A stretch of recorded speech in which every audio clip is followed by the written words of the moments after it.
Okay, so today we are going to look at the Plymouth. Now, in the announcements for the next update, it said that it's going to come out September 19th. This has 4 quadruple light cruiser British turrets. So the armor piercing that's going to be coming out of it is similar to Edinburgh.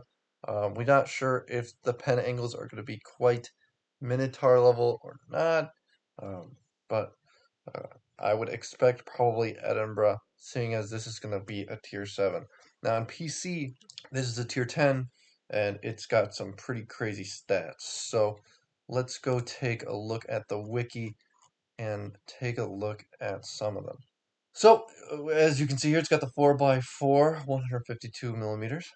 It's got the 6.5 second radar base. So for us, you know, let's see, you get 12%, and you get, I think it's 10% with refill station. So you're gonna be able to get that to about 5-second reload if you're running full reload, maybe even below that with Mimbelli.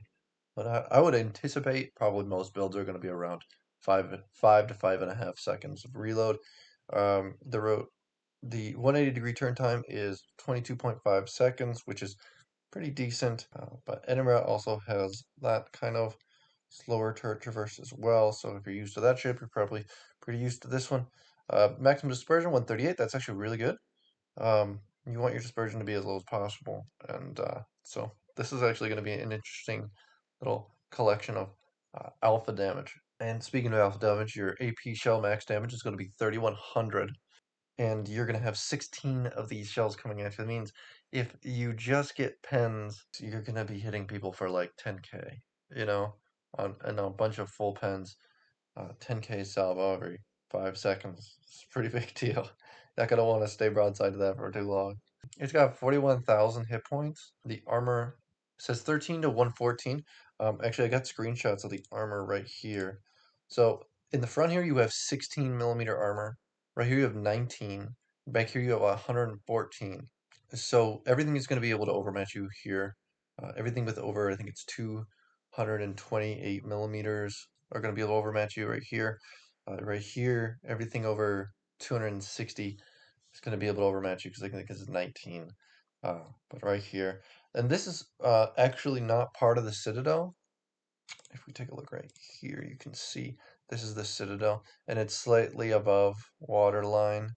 Right here, you can see that. But yeah, this section right here that we're used to seeing on these British cruisers being part of the Citadel is not actually part of the Citadel, which means this thing isn't going to be, it's not going to pop as much. It still might pop every once in a while, but it's definitely not going to pop as often as Edinburgh and Minotaur. So that's pretty cool. It's not going to have its 30 mil. I don't anticipate it's going to have the 30 millimeter armor of Edinburgh because you can't have smoke radar and pretty much stealth radar and a whole bunch of guns and a crazy DPM and crazy armor. I feel like that would be too busted. So don't anticipate that. They're probably just going to stick with the same armor scheme they have, which is 16, pretty much 16, 19, and then one little slither of 114. The torpedoes, standard, you get 2x4, 10 kilometers, 62 knots, 1.3 kilometer concealment. Then the firing range on here is 15.3 for max firing range. For us, it's probably going to be around 17, 16 and a half, 17. And I mean, to be honest, with the shell velocity, it's going to be pretty difficult for you to start to hit things beyond 17 kilometers. So just keep that in mind. Propulsion, maximum speed 31.5 knots.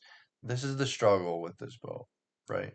It's really slow. I mean, this is slower than some battleships. You get caught in a bad position, it's going to be pretty hard for you to reposition without wasting a smoke screen. But speaking of that, let's get to the consumables. Consumables. Here we go. You get a damage control party, repair party, hydro, smoke, and surveillance radar. This is the Edinburgh smoke. This is a 9 kilometer 40-second radar on PC. I don't know if that's going to be coming into the game the same, but also this might not come with the repair party. The repair party on Plymouth on PC is not specialized. It's not a huge repair party. It's decent, but it's not the crazy nice Minotaur or Edinburgh heel.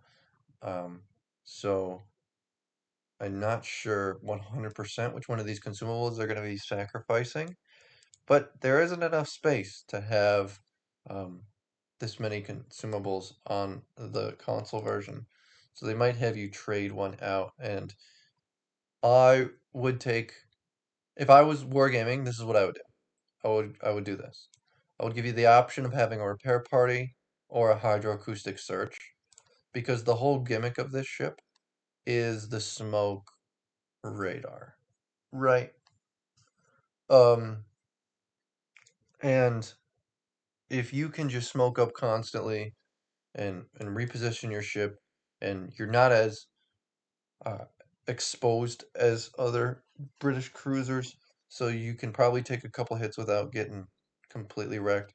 I mean, you will get Citadel through the nose, but other than that, um, you're not going to be getting completely pooped on in the first moments of the game if you're playing correctly. Um, but I feel like since the gimmick is smoke radar, these kind of have to be mandatory. It's not going to be like Minotaur where you choose smoke or radar, because the whole gimmick of the ship is that it's a smoke radar. Uh, Essentially a smoke radar Super Edinburgh. Um, on console, Edinburgh might actually be better because of its 30mm armor, but on PC it doesn't have that. So the ship was brought into the game to kind of be the Super Edinburgh, and that's why it's a tier 10 on PC. But then yeah, that's our first look at the Plymouth. So yeah, tell me what you guys think. Peace.